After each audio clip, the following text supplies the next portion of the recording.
So hey, I am back. I am currently starting to add details to the machine shop. So this is the machine shop extension with some of the machine tools and the various bits of flair I'm adding. Got a bunch of mills here, some workbenches, got a grinder, and a nice lathe. There's a spot welder and another grungy workbench back here. And this will be right at the front edge of the layout, so should be kind of interesting to see, you know.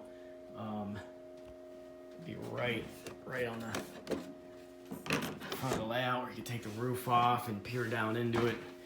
I've got some more details to add, like I've got some figures and some other things, more junk maybe. But that's what it looks like. Looking over top, the roof off. I did some oil and grease spot effects on the floor. Kind of figured out a neat way to get the spots to expand like a grease stain would in real life, I guess. So I think it's a pretty okay effect. I used my old bottle of oily black. Sadly, it's on its way out. It's hardened up, and I'm kind of using it in its last days here. But man, this is one of my favorite. It's a rarely used color, but man, it's like one of the colors that's just been lost to the times, man. And I love polyscale, and Model Masters was kind of a pale shadow of what polyscale offered in the acrylics. But this is looking down the hall, and so we're getting there.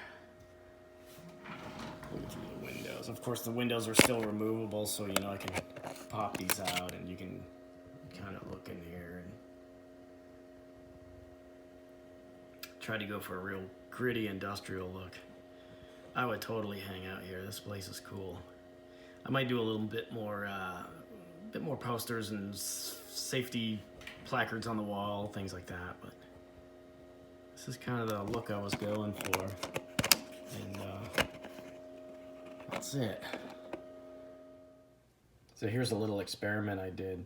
What you're looking at here is a 0402 warm white SMD LED with some 40 gauge leads, magnet wire leads soldered to it. So I got a nice fine tip for my Hacko station, and invested in a nice optivisor, and experimented.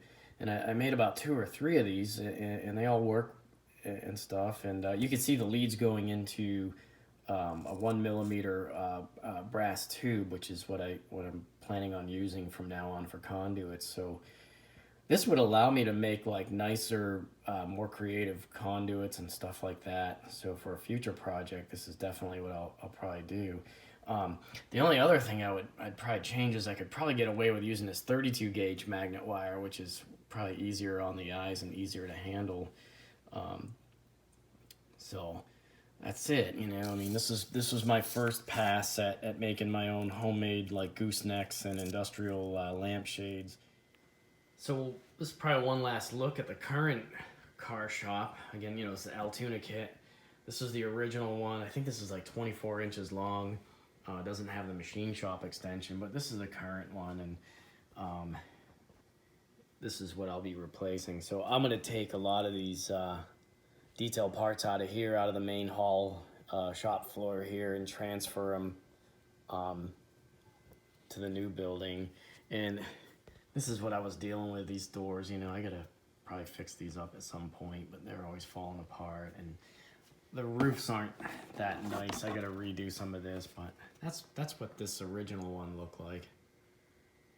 So that was his LED lighting kit, which I like mine a little better. This was actually really easy to install though, but this is what I'll be replacing. So the new one is about, what, 32 inches long, and it's got the machine shop extension, so it'll be sitting right here at the front edge of the layout, and should be a good spot for it. I'm gonna have to kind of recenter these tracks,